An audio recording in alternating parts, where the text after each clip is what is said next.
Boom.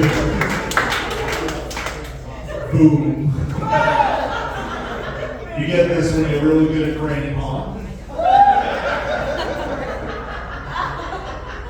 Welcome, everybody. My name is Chris Waldeck. I'm 30 years old and I'm autistic. I know I'm on the lower end of the spectrum because I found out I was autistic until I was 28 years old. You all figured it out as soon as I walked on stage. You know what age most kids find out they're autistic? 2. I'm Pat, I turned 28. Yeah, what the fuck are my parents doing? Like, I may be autistic, but I just thought my parents are retarded.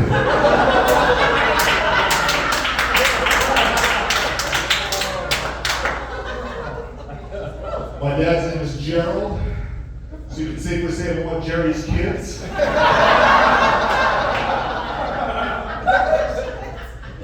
Thank you for that noise. I wish more bitches made that much noise like fuck them.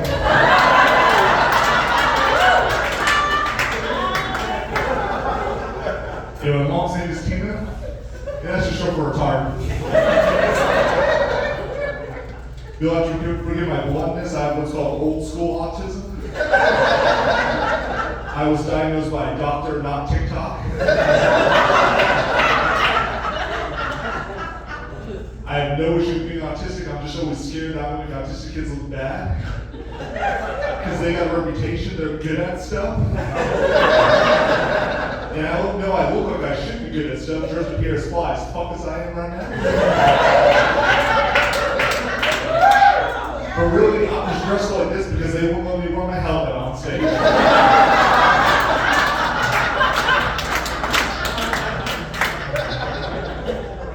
I grew up in Florida, which is another reason why it probably took me so long to figure out I was autistic.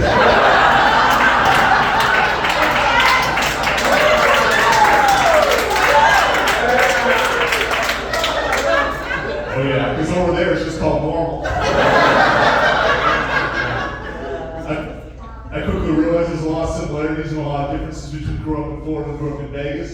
For example, the similarities, drinking and driving in Florida and drinking and driving in Vegas are both just called driving. And when food gets stolen in Florida and when food gets stolen in Vegas, in both places just called DoorDash. And if you pee on someone in a pool in Florida, or if you pee on someone in a pool in Vegas, in both places just called the day club. And in both places, Florida and Vegas, the people are on plant-based diets. It's called cocaine. Oh yeah, lots of cocaine in Vegas. There's actually so much cocaine in Vegas that the locals here off that there's a bumps in the road off strip. They don't even bring construction equipment anymore. They just bring straws. And now marijuana is legal in the state of Nevada. You know what that means? When you run over a pothole, it's really a pothole. There are some big differences though. For example, I'm a huge nerd. You can tell with my nasally voice growing up in Florida, I used to play this game. In Florida, this was a game. It was called Dungeons and Dragons. Awesome, a few woos, so I'm not the only unfuckable person here tonight.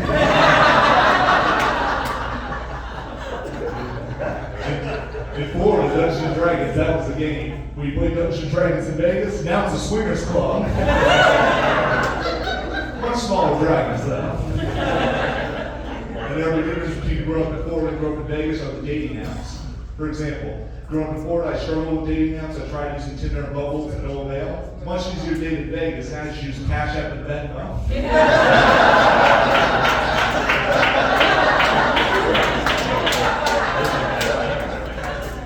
Another big difference between growing up in Florida and growing up in Vegas are the strip clubs. For example, the good strip club in Vegas, you guys probably see going up and down the highway, you know, adult film stars with the headliners on stage. But if you go strip club in Florida, well, you're usually going to support your mom.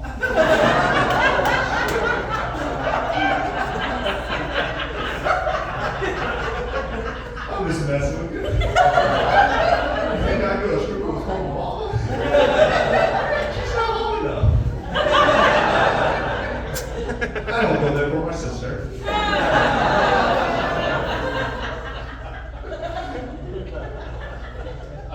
But another difference between growing up in Florida and growing up in Vegas Vegas are how they treat shitty drivers. Like, for example, if you're a shitty driver in Florida, or if you have special needs, they give you what's called a handicap sticker.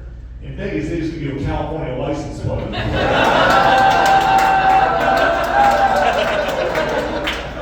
Oh, we got some Californians in here today?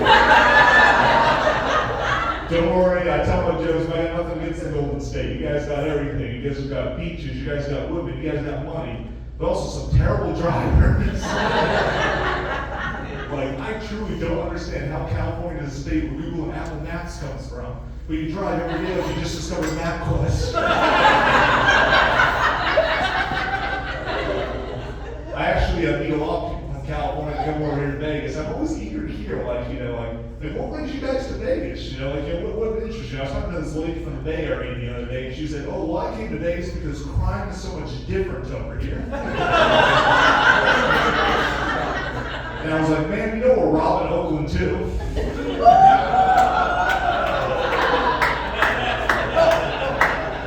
Oh yeah, if you didn't get that joke, Vegas A's, the Oakland A's. Oakland Raiders are now the Vegas Raiders. Come on, I'm supposed to be the slow one up here.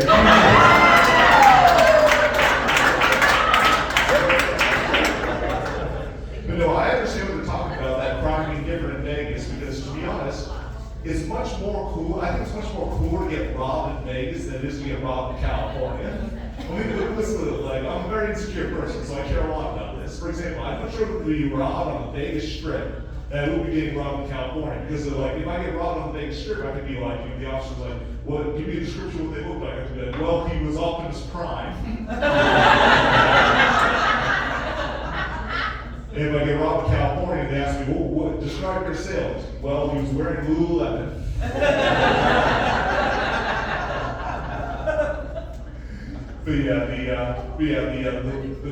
Like Oakland, I can understand why they crime is much different up there. Like I know that Taco Bell actually recently announced that they're not even going to be a restaurant anymore. They're going straight drive-through because of all the looting going on. That's right, Taco Bell is going straight drive-through because of all the looting. That's when you know that crime is out of control in your city. When you Taco Bell, it's like, we see too much shit.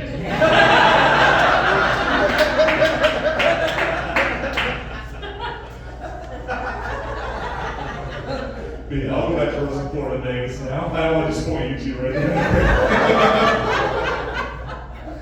But the biggest difference between growing up in Florida and growing up in Vegas is how it changed my self-esteem.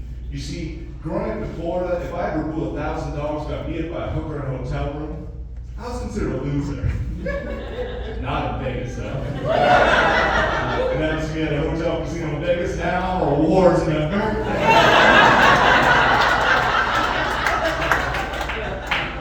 I know, some of y'all are just listening to this show, like, man, this is the most awkward timeshare presentation you've ever been to.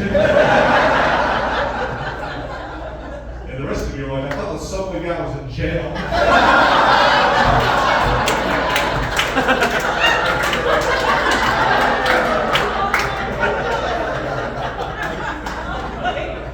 Well, I can't promise you I'm the subway guy. I will say this. There's a big advantage to looking a little creepy in Vegas. It makes me the perfect Uber driver. So you see a guy like me give me a ride, you're going to your final destination. You also probably notice this weird stammer that I got right now, kind of this weird twitch with my hand. It's both a pro and a con of being on the spectrum. This is how it pulls us out. You see, if a one of my jokes doesn't involve as a pro on being on the autism spectrum, I always got one hand clapping for me. But unfortunately, it makes it very hard for me to talk to women because, well, yeah, I have a closer relationship when it comes to women. In fact, I actually have a closer relationship with the stock market than I do with most women.